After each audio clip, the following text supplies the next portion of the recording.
ابتدا ہے رب ذوالجلال کے بابرکت نام سے جو میری چہرک سے بھی زیادہ قریب ہے، جس نے خورشید جہاں تاب کو مشرق سے ابارا، باران کرم سے روح کھیتی کو سنوارا، دریا کے سیلابوں کو سمندر میں اتارا اور کلیوں کا بدن گریا شبنم سے نکھارا۔ میں سب سے پہلے پرنسپل صاحب اور اپنے تمام استاد اکرام جو کہ آپ سب کے سامنے اسٹیج کی زینت بنے ہوئے ہیں، ان سب کا مشکور اور ممنون ہوں جنہوں نے اپنے قیمتی لمحات میں سے ہمارے لیے وقت نکالا۔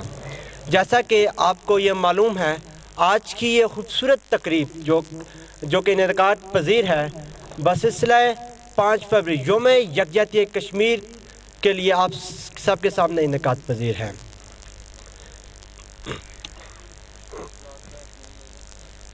رہ گئی رسم عذاب پر جوش بلالی نہ رہی، رہ گئی رسم عذاب پر جوش بلالی نہ رہی، فلسفہ رہ گیا تلقین غزالی نہ رہی۔ وہ معزز تھے زمانے میں مسلمان ہو کر، ہاں وہ معزز تھے زمانے میں مسلمان ہو کر، ہم رسوا ہوئے تارک قرآن ہو کر۔ اس کے ساتھ ہی میں گزارش کرتا ہوں کیڈٹ حافظ زہیب کو کہ وہ آئیں اور آ کر اس تقریب کا، اس خوبصورت تقریب کا باقاعدگی سے آغاز کریں۔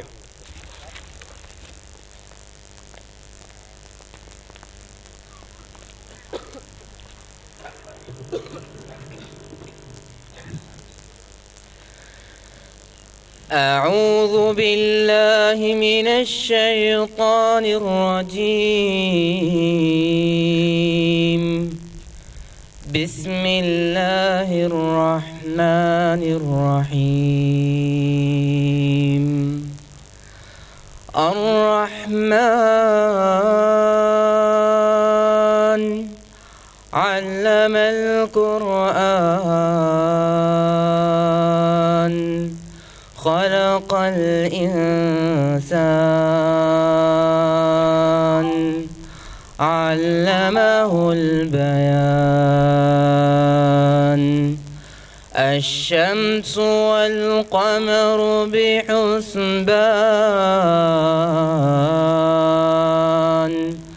والنجم والشجر يسجدان، والسماء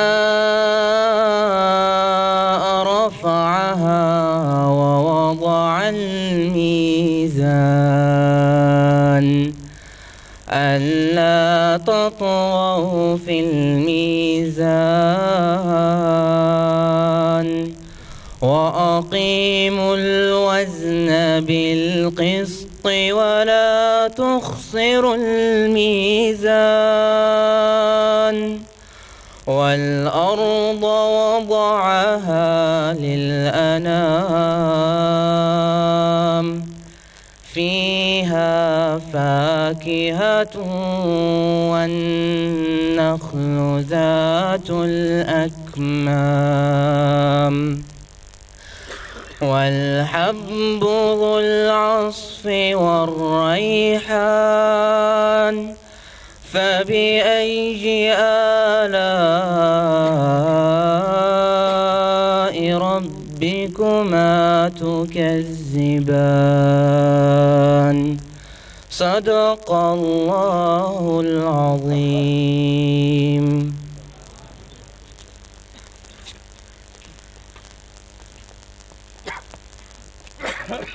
ماشاءاللہ، جزاک اللہ، سبحان اللہ۔ یہ تھے کیڈٹ زہیب جو کہ بڑی خوبصورت انداز میں تلاوت قرآن مجید ہمارے سماعتوں کی نظر کر رہے تھے۔ جب تک بکے نہ تھے کوئی پوچھتا نہ تھا، یا رسول اللہ آپ نے خرید کر انمول بنا لیا۔ اور مولا صلی وسلم دائماً ابدا علی حبیبک خیر خلق کلہم۔ سنا ہے آپ ہر عاشق کے گھر تشریف لاتے ہیں، سنا ہے آپ ہر عاشق کے گھر تشریف لاتے ہیں، میرے گھر میں بھی ہو جائے چراغاں یا رسول اللہ۔ اب میں نعت مقبول صلی اللہ علیہ وسلم کے لیے دعوت دیتا ہوں کیڈٹ نقاش وہ آئیں اور نعت مقبول صلی اللہ علیہ وسلم پیش کریں۔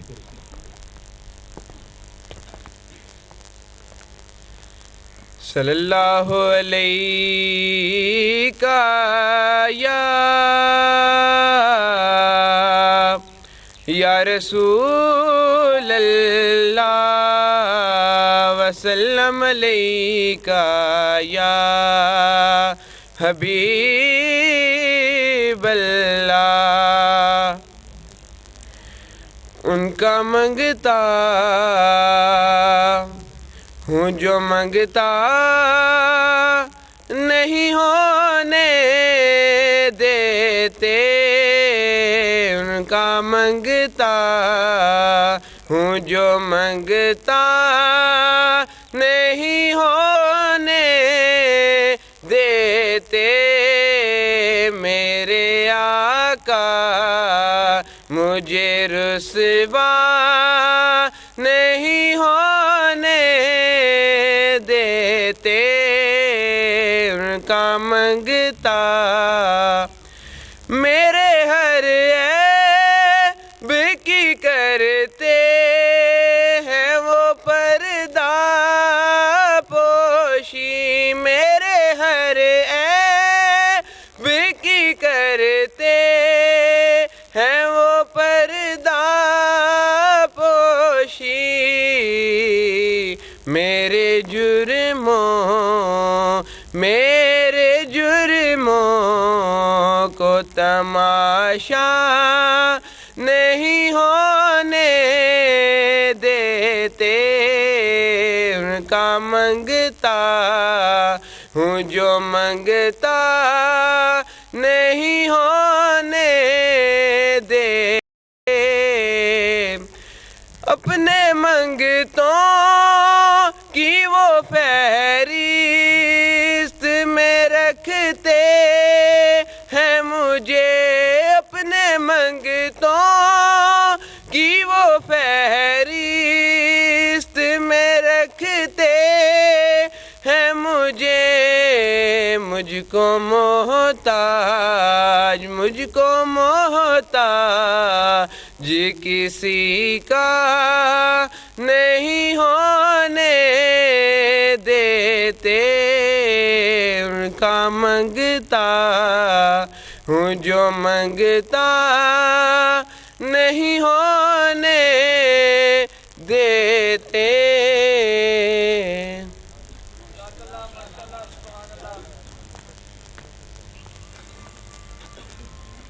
جزاک اللہ، ماشاء اللہ، سبحان اللہ. یہ تھے کیڈٹ نقاش جو کہ بڑے ہی خوبصورت انداز میں نعت مقبول رسول صلی اللہ علیہ وسلم آپ کی سماعتوں کی نظر کر رہے تھے.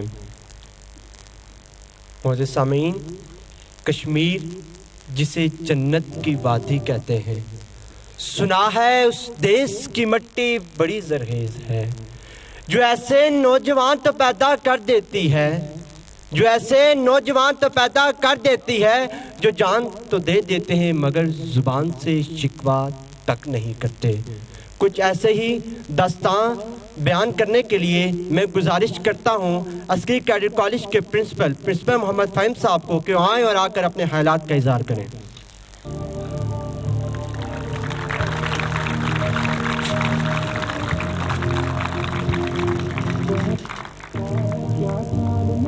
بسم اللہ الرحمن الرحیم. Respectable staff members and dear cadets, السلام علیکم. زیادہ لمبی بات تو نہیں ہم کریں گے، کمانڈنٹ صاحب از آن ہز وے. بس تھوڑا سا آپ لوگوں کو اس آج کی ہسٹری کے حوالے سے بتانا مقصود ہے کہ آج کا دن ہم کیوں مناتے ہیں. Why we are present in this parade ground and celebrating Kashmir day. آج کے نام کو یوم یکجہتی کشمیر کے نام سے موسوم کیا گیا ہے کہ ہمارے پاکستان اور بھارت کے درمیان ایک متنازع علاقہ جس کو کنسیڈر کیا جاتا ہے، وہاں پہ بھی کچھ ایسی ایک گروپ آف پیپل بستے ہیں جو کہ ان کو آزاد رہنے کا حق حاصل ہے.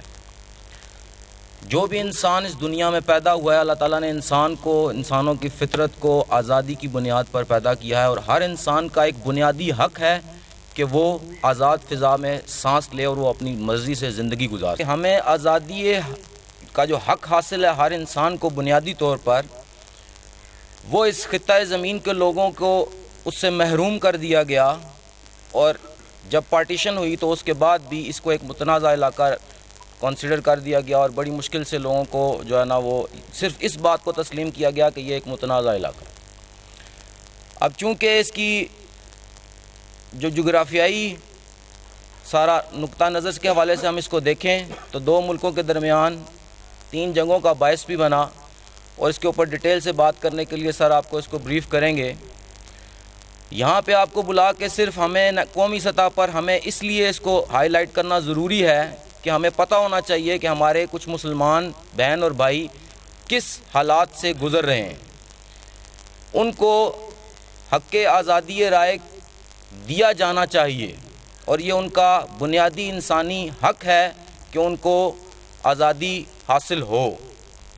تو اس کو فردر پروسیڈ کرنے کے لیے آپ کے ڈفرینٹ کیڈٹس نے کچھ سپیچز پریپیئر کی ہیں، اور سر بھی اس کے اوپر بھرپور روشنی ڈالیں گے۔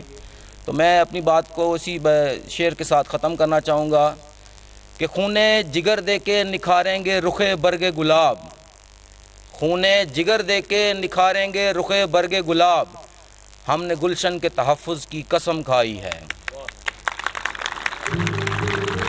اور اس نعرے کے ساتھ، بھرپور نعرے کے ساتھ کہ پاکستان کشمیر بنے گا۔ Thank you very much.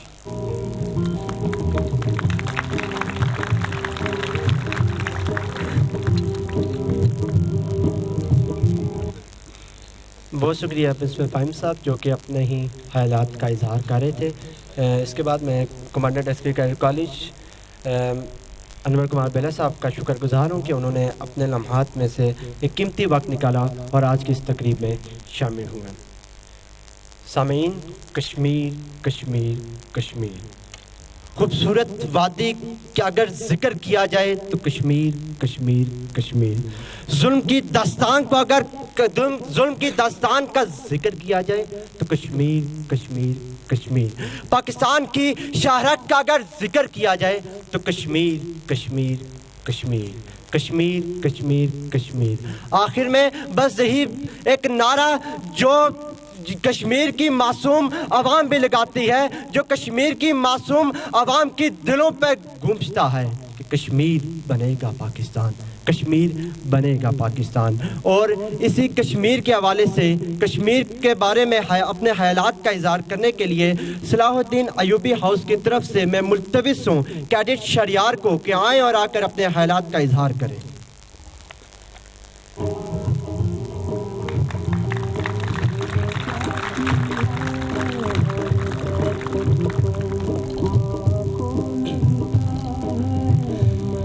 Honorable Commandant, my teachers and my dear cadet fellows, Assalamu alaikum. Today the topic on which I'm going to talk about is 5th February, the Kashmir Day. Kashmir is a land that is not less than heaven. Kashmir is a land that is full of beautiful mountains, the lakes and beautiful gardens. As we all know that what is the biggest intention is going in South Asia is, it was fixed before partition that all the Muslim areas, majority areas would be given to Pakistan, and similarly all the Hindu majority areas would be given to India. So they sent these forces to Kashmir to occupy all the Muslim majority areas. The whole world was saying what's going on here. The whole world was going think, and they do not have an opinion that what's going on here. The whole world steals their eyes from this issue. I can't believe that. The whole world, why they don't have a single opinion. So after that, every night, the Kashmiris close their eyes with a single dream that is not going to true till from 1947. Believe me guys, this dream is not going to true till from 1947. I salute to the poet, I admire to the poet who says that. سنا ہے بہت سستا ہے خون وہاں کا، سنا ہے بہت سستا ہے خون وہاں کا، ایک بستی ہے جسے لوگ کشمیر کہتے ہیں۔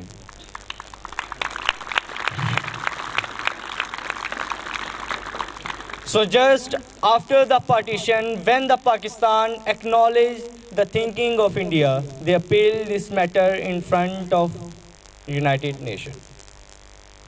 As all of the Kashmiris from young to old and from children to young, they have a single slogan on their lips, that is Kashmir Banega Pakistan. Repeat this sentence with me, guys. Kashmir Banega Pakistan. Kashmir Banega Pakistan. Kashmir Banega Pakistan. So after that, at the end of my speech, I would like to say that یارانے جہاں کہتے ہیں کشمیر ہے جنت، یارانے جہاں کہتے ہیں کشمیر ہے جنت، جنت نہ کسی کافر کو ملی ہے نہ ملے گی. السلام.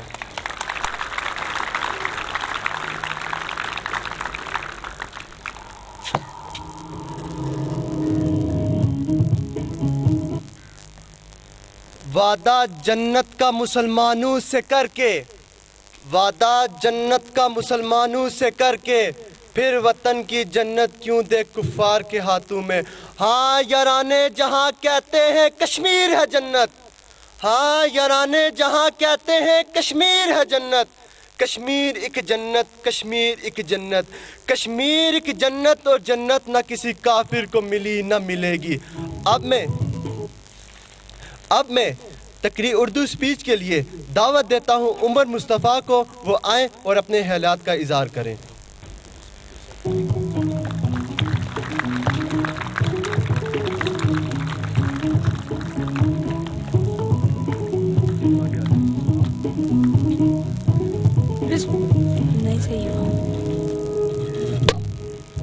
بسم اللہ الرحمن الرحیم.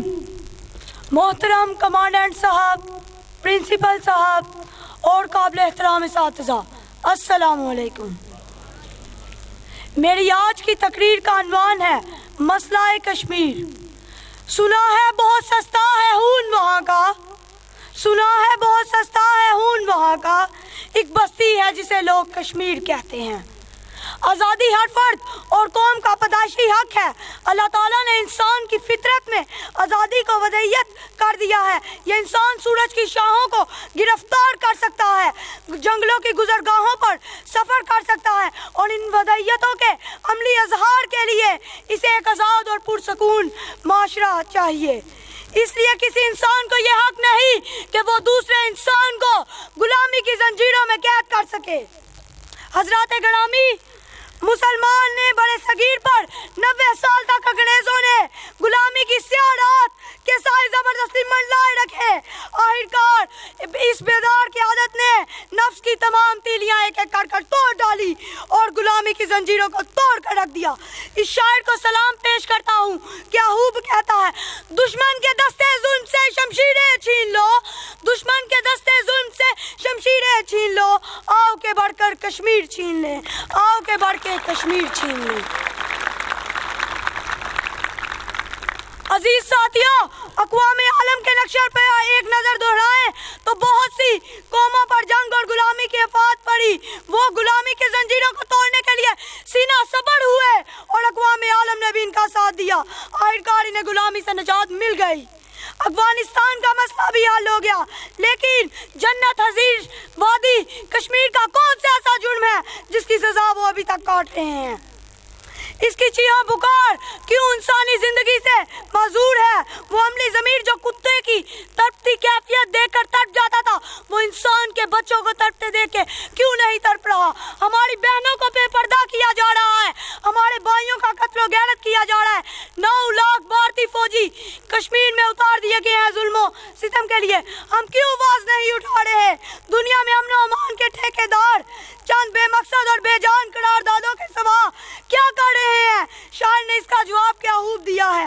کہتا ہے کہ میری مانو چلو منجھاروں میں موجوں سے ٹکرائے، میری مانو چلو منجھاروں میں موجوں سے ٹکرائے، ورنہ دیکھنا ساحل پہ ڈوب جائیں گے سارے. پاکستان کشمیر بنے گا. السلام.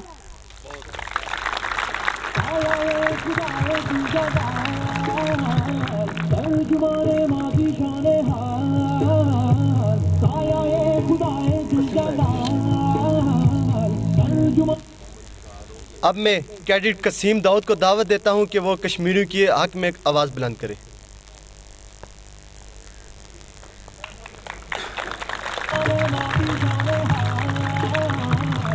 السلام علیکم ورحمۃ اللہ وبرکاتہ. بسم اللہ الرحمن الرحیم. موج بڑھے یا آندھی آئے، موج بڑھے یا آندھی آئے، موج بڑھے یا آندھی آئے، دیا جلائے رکھنا ہے، دیا جلائے رکھنا ہے. گھر کی خاطر سو دکھ جھیلیں، گھر کی خاطر سو دکھ جھیلیں، گھر تو آخر اپنا ہے، گھر تو آخر اپنا ہے.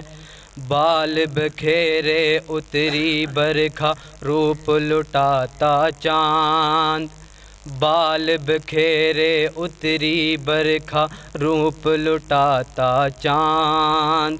کیا بل بھر میں، کیا پل بھر کو اٹھے آندھی، تارے پڑ گئے ماند، تارے پڑ گئے ماند.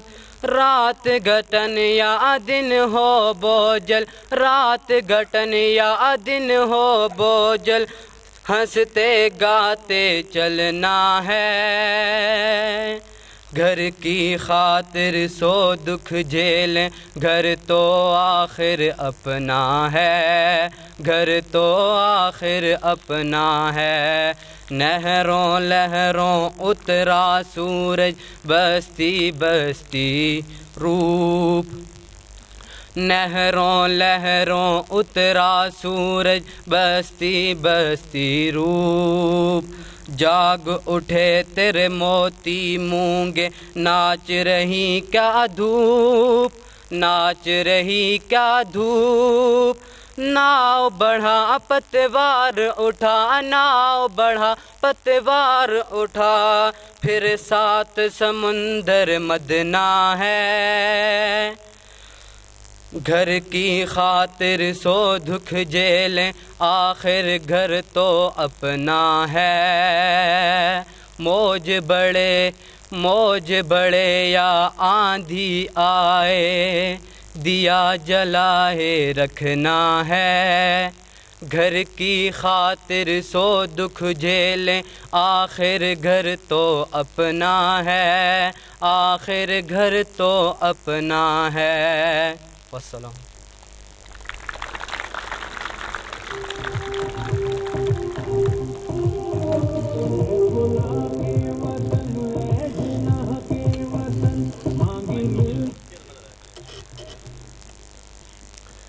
ہاتھوں میں پتھر لیے شہزادیاں کشمیر کی، ہاتھوں میں پتھر لیے شہزادیاں کشمیر کی، ڈھونڈنے نکلی ہیں خود آزادیاں کشمیر کی. میں اب اسپیچ کے لیے گزارش کرتا ہوں ولید کشمیری کی کہ وہ آئیں اور آ کر اپنے خیالات کا اظہار کریں.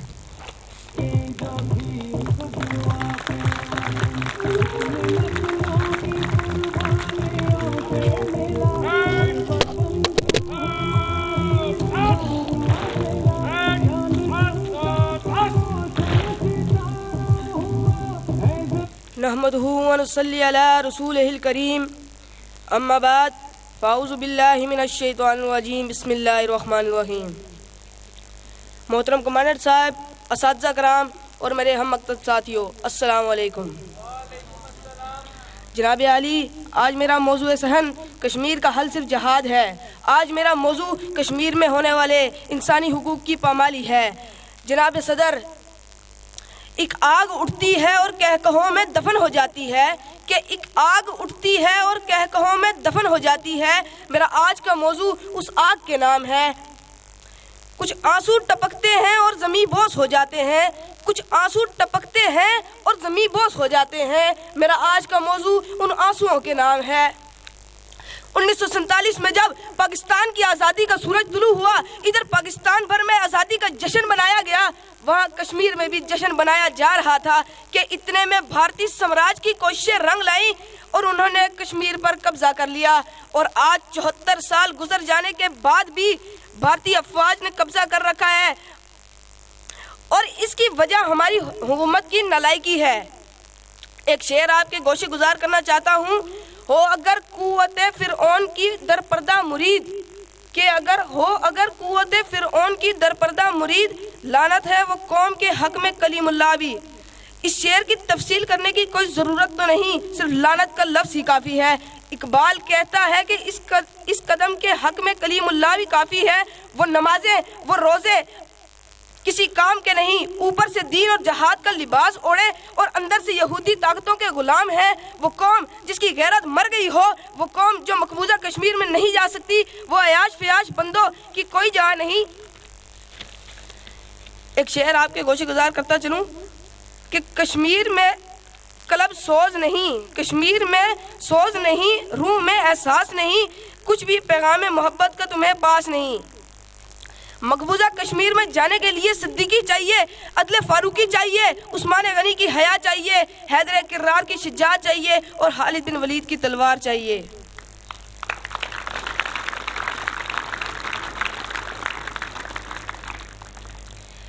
تم میں حوروں کو کوئی چاہنے والا ہی نہیں، کہ تم میں حوروں کو کوئی چاہنے والا ہی نہیں، جلوائے طور تو ہے مگر موسیٰ ہی نہیں۔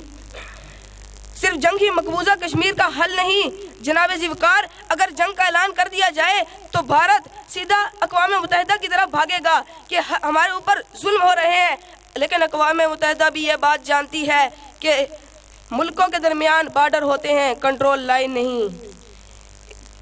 ہم ان لوگوں کے وارث ہیں، ہم محمد عربی کے غلام ہیں جنہوں نے آدھی آدھی کھجوریں کھا کر جنگیں لڑی ہیں۔ جس طرح رسول اللہ صلی اللہ علیہ وسلم نے اپنے صحابیوں کو فرمایا کہ ہر طرف روشنی پھیلا دو، تو فیصل و کسرا جیسی عظیم سلطنت بھی ختم ہو گئیں۔ کشمیر کا مسئلہ بھی تبھی حل ہوگا جب افواج ادھر داخل ہو جائیں گی۔ ٹل نہ سکتے تھے اگر جنگ میں اڑ جاتے تھے، کہ ٹل نہ سکتے تھے اگر جنگ میں اڑ جاتے تھے، پاؤں شیروں کے بھی میدان سے اکھڑ جاتے تھے۔ یہ انگریز یہ یہودی ہمارے کسی کام کے نہیں، یہ انگریز یہ یہودی ہمارے کسی کام کے نہیں ہیں، کیونکہ قرآن میں یہ ثابت ہو چکا ہے کہ یہودی اور کافر آپس میں دوست ہیں، یہ ہمارے دوست نہیں۔ اپنی ملت پر قیاس اقوام مغرب سے نہ کر، کہ اپنی ملت پر قیاس اقوام مغرب سے نہ کر، ہاتھ سے ترکیب میں قوم رسول ہاشمی۔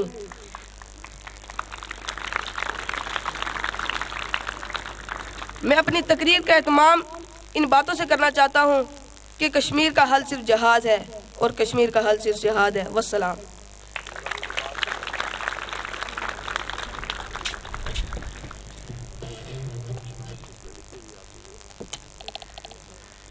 جہاں پودوں سے نکلتی ہیں خون کے آنسو، جہاں پودوں سے نکلتے ہیں خون کے آنسو، وہاں انسان رہتے ہیں، وہاں انسان رہتے ہیں، اسے کشمیر کہتے ہیں، اسے کشمیر کہتے ہیں۔ ہاں ہاں جناب صدر، بھارت تیرے ہاتھوں میں وہ لکیر نہیں، ہاں ہاں بھارت تیرے ہاتھوں میں وہ لکیر نہیں، کشمیر تیرے باپ کی جاگیر نہیں، کشمیر تیرے باپ کی جاگیر نہیں۔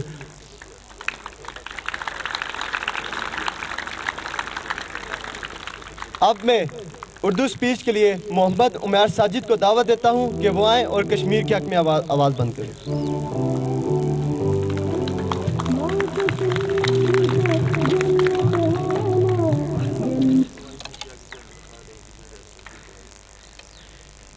میری انتہائی نگارش یہی ہے، میری انتہائی نگارش یہی ہے کہ تیرے نام سے آغاز کر رہا ہوں۔ بسم اللہ الرحمن الرحیم۔ سرخیاں امن کی تحلیق میں مصروف رہیں، سرخیاں امن کی تحلیق میں مصروف رہیں، ہر بارود ابھرتے رہے اخباروں کے بیچ، ہر بارود ابھرتے رہے اخباروں کے بیچ، اپنی پوشاک کو چھن جانے کا غم نہ کر، اپنی پوشاک کو چھن جانے کا غم نہ کر، یہاں سر سلامت نہیں رہتے دستاروں میں، یہاں سر سلامت نہیں رہتے دستاروں میں۔ سامنے ذوالفقار، میری آنکھیں نم ہونے لگتی ہیں، میرا وجود کانپ اٹھتا ہے، میری زبان دھسنے شروع ہو جاتی ہے، میرا خون کھول اٹھتا ہے، میرا دل تڑپ اٹھتا ہے، میرا جسم کانپنے شروع ہو جاتا ہے۔ جب میرے کانوں میں یہ بات آتی ہے، جب میں یہ سوچتا ہوں کہ کہ کشمیر کے اندر آج بھی خون کی ہولی کھیلی جا رہی ہے. سامعین وقار، کشمیر کے اندر آج بھی کچھ مائیں اپنے بیٹوں کی تلاش میں اپنے بیٹوں کی راہ تکتے تکتے اس دنیا فانی سے کوچ کر چکی، اور کچھ بہنیں آج بھی اپنی بھائیوں کی راہ تکتے تکتے شام کر چکی ہیں، اور کچھ باپ اپنے کمزور کندھوں پر اپنے جوان بیٹوں کی لاشیں اٹھائے کھڑے ہیں،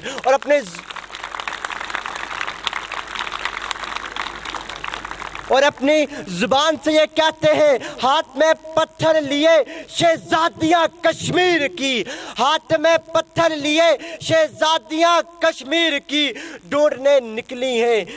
ڈھونڈنے نکلی ہیں آزادیاں کشمیر کی. کب تک سہیں گے یہ ظلم و جبر یہ بربادیاں، کب تک سہیں گے یہ ظلم و جبر یہ بربادیاں. یا الہی وادیاں کشمیر کی، یا الہی وادیاں کشمیر کی. جناب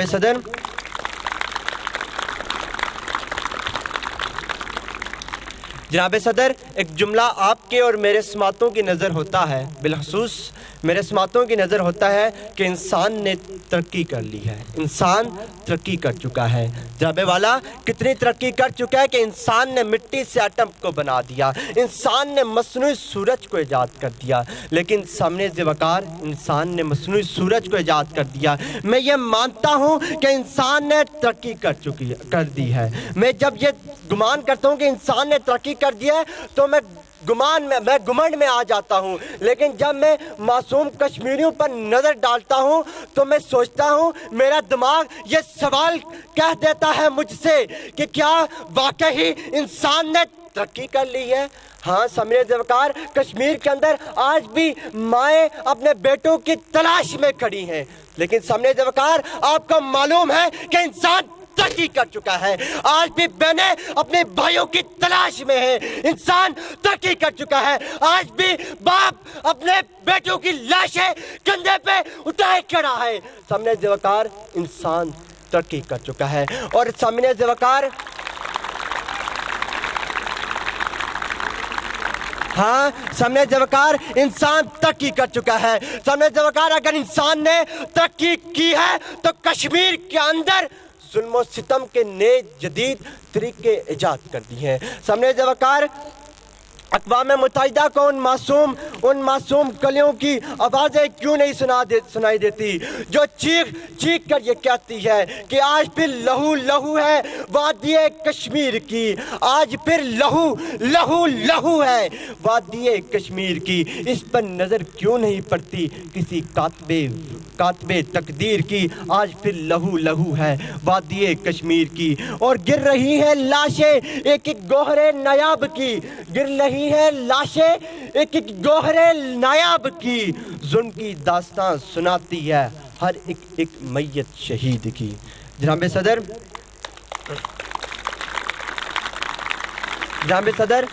ہمیں آج ہی کے دن یہ عہد کرنا ہوگا کہ ہم کشمیریوں کی آواز کے اندر آواز ملائے کھڑے ہیں، کیونکہ 70 سال سے اقوام متحدہ اس مسئلے کو سنجیدہ نہیں لے رہی ہے. کیونکہ جب ہم متحدہ ہوں گے تو اقوام متحدہ اس مسئلے کو سنجیدگی ملے گی. میں شعلہ ہوں بھڑکنے کی گزارش نہیں کرتا. ہاں میں شعلہ ہوں بھڑکنے کی گزارش نہیں کرتا. سچ منہ سے نکل جاتا ہے بولنے کی کوشش نہیں کرتا. رہتا ہوں فقیروں کی دواؤں کا طلبگار. یوں شاہوں سے تمنا و خواہش نہیں کرتا. زمین پر ہی گل مل جاتا ہوں. میں سورج تیری پوجا نہیں کرتا. میں اپنی تقریر کا اختتام اس شعر سے کرنا چاہوں گا. یا خدا توڑ دے اب ظلم کی زنجیر کو، یا خدا توڑ دے اب ظلم کی زنجیر کو. دے میرے مولا آزادی وادی کشمیر کو. بہت شکریہ.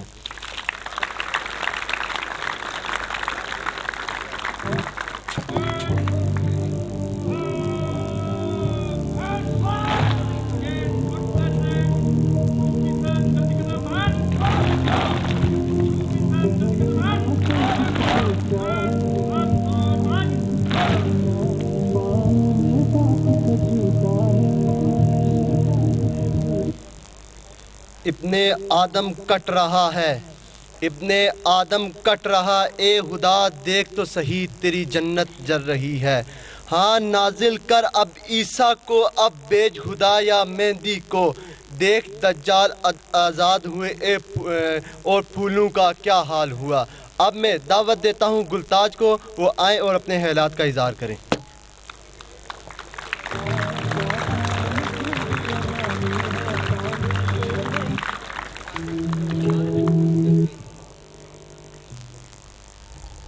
نحمده ونصلي على رسوله الكريم اما بعد فاعوذ باللہ من الشیطان الرجیم بسم اللہ الرحمن الرحیم۔ جناب کمانڈنٹ، صاحب پرنسپل، معزز سامعین اکرام، السلام علیکم۔ آج میں جس موضوع پر تقریر کرنے جا رہا ہوں وہ آج کا سب سے نازک اور اہم ترین موضوع ہے، خصوصاً پاکستان اور بالعموم عالم اسلام کے لیے یہ آج کا سب سے بڑا مسئلہ ہے، جو کہ پچھلی صدیوں سے جو کا تو چلا آ رہا ہے۔ یہ موضوع کشمیر یعنی شارق پاکستان ہے۔ فردوس بری کشمیر کی گلپوش وادیاں، روئی کے گالوں سے ڈھکی چٹانیں، ہنستے مسکراتے لہلہاتے مرغزار اور مہکتے چمکتے اور دمکتے ہوئے سبزہ زار، گنگناتی ندیاں اور رنگ و سرور میں نہائے ہوئے نظاروں کی سرزمین، دنیا کی یہ جنت آج انسانی خون سے تر ہے، جہاں موت رقص کر رہی ہے، جہاں ہر طرف آگ ہی آگ ہے، جہاں بارود کی بو پھیلی ہوئی ہے، جہاں ظلم کے بادل چھائے ہوئے ہیں، جہاں بموں کے دھوؤں سے گھٹائیں چھائی ہوئی ہیں، جہاں معصوم کلیاں مسکراتی جوانوں اور غمزدہ بڑھاپوں کو موت کی اتھاہ تاریکیوں میں دھکیلا جا رہا ہے۔ صاحب صدر، یہ ان گنت سوالات ہیں جن کا صرف ایک ہی جواب ہے، بھارتی سامراج۔ کافر کی چادر میں لپٹا ہوا یہ بھارتی سامراج، جس نے وادی رنگ و نور کو وادی خون و رنگ میں تبدیل کر دیا ہے، مظلوم انسانوں کے کہکوں کو اذیت ناک راہوں میں تبدیل کر دیا ہے، پائل کی چھن چھن کو ظلم کی زنجیروں میں جکڑ دیا ہے۔ یہ جنت نظیر وادی جہاں کئی پھول مہکتے تھے، فضاؤں میں ابر پارے رقص کرتے تھے اور نرم ہواؤں کا گزر تھا، آج وہاں تاریکی اور سناٹا چھایا ہوا ہے۔ 1 کروڑ کشمیریوں پر انگارے برسائے جا رہے ہیں اور گولیوں کی برسات سے ان کے سینے چھلی کیے جا رہے ہیں۔ ان کے ہنسنے گھروں کو مٹی کے ڈھیر میں تبدیل کیا جا رہا ہے۔ صدر ذوالفقار، ایسا کیوں ہے؟ ایسا کیوں ہے؟ صرف اس لیے کہ یہ مظلوم کشمیری بھارتی سامراج سے اپنا حق مانگتے ہیں، صرف اس لیے کہ یہ آزادی مانگتے ہیں، صرف اس لیے کہ یہ اپنی تقدیر کا فیصلہ خود کرنا چاہتے ہیں۔ لیکن بھارتی سامراج یہ نہیں چاہتا اور اپنی مذموم خواہشات کی تکمیل کے لیے اس نے کشمیر میں موت کا بازار گرم کر رکھا ہے۔ میرے ہم وطنوں، ہم سب بخوبی جانتے ہیں کہ پاکستان اور کشمیر ایک ہیں، ان کی ثقافت ایک ہے، ان کی تہذیب ایک ہے، مذہب ایک ہے اور سب سے بڑھ کر جغرافیہ بھی ایک ہے، اور یہ حقیقت روز و روشن کی طرح بھارتی سامراج پر بھی واضح ہے۔ لیکن ہماری حکومت اس طرف توجہ نہیں دیتی۔ 14 اگست 1947 کو جب آزادی کا سورج طلوع ہوا تو پاکستان کے ساتھ کشمیر بھی جشن منا رہا تھا، لیکن بھارتی سامراج کی کوششیں رنگ لائیں اور بھارتی افواج کشمیر پر قبضہ آور ہو گئی۔ آج 74 سال کے بعد بھی بھارتی افواج کشمیر پر قبضہ آور ہیں اور اس کی وجہ صرف ہماری حکومت کی نالائقی ہے۔ جناب عالی، میں اپنی تقریر کا اختتام ان اشعار سے کرنا چاہتا ہوں۔ شور ہے ہو گئے دنیا سے مسلمان نابود، ہم یہ کہتے ہیں کہ تھے بھی کہیں مسلم موجود، وضع میں تم ہو نصاری تو تمدن میں ہنود، یہ مسلم ہیں جنہیں دیکھ کر شرمائیں یہود، یوں تو سید بھی ہو، مرزا بھی ہو، افغان بھی ہو، تم سبھی کچھ ہو، بتاؤ تو مسلمان بھی ہو۔ شکریہ، واسطہ۔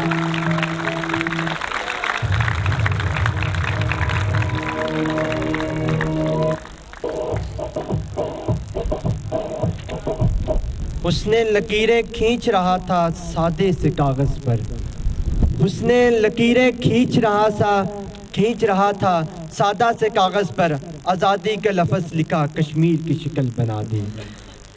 میں ملتمس ہوں کیڈٹ فات کو کہ آئیں اور آ کر اردو سپیچ آپ سب کی سماعتوں کی نظر کروں۔ English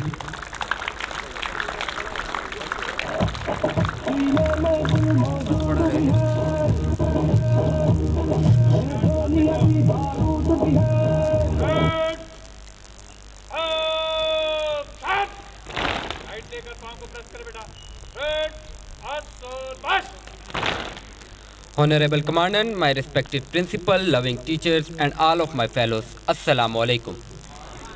Today, the topic of speech which I am going to deliver is Kashmir Day. Kashmir is a piece of heaven on this earth. This is a land which is replete with a large number of amazing scenes. The sky-kissing mountains, the tall trees, the desert forest, the twisting lake, the snow-packed peak, and lush green scenery add an envy to our eyes. Nobody can deny God-gifted beauty of this land, but else, the inhabitants of Kashmir have been suffering from slavery since 1947. The majority of them are Muslim, and this is their basic fault. They are becoming a victim to hostile Indian army, which treats them worse than that of animal.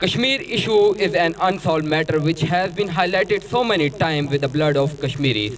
The whole population is in the range of 8.5 million and 75% of the total are Muslim.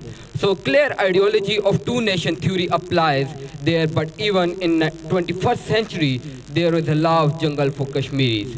India is committing the war crime, but United Nations and other champions of human rights are silent. This is not a silent, but this is a sport to crime. They are blind, they are deaf, they are dumb. Why? Yes, because the victim Muslim community. Today I want to add my personal view with this poetry that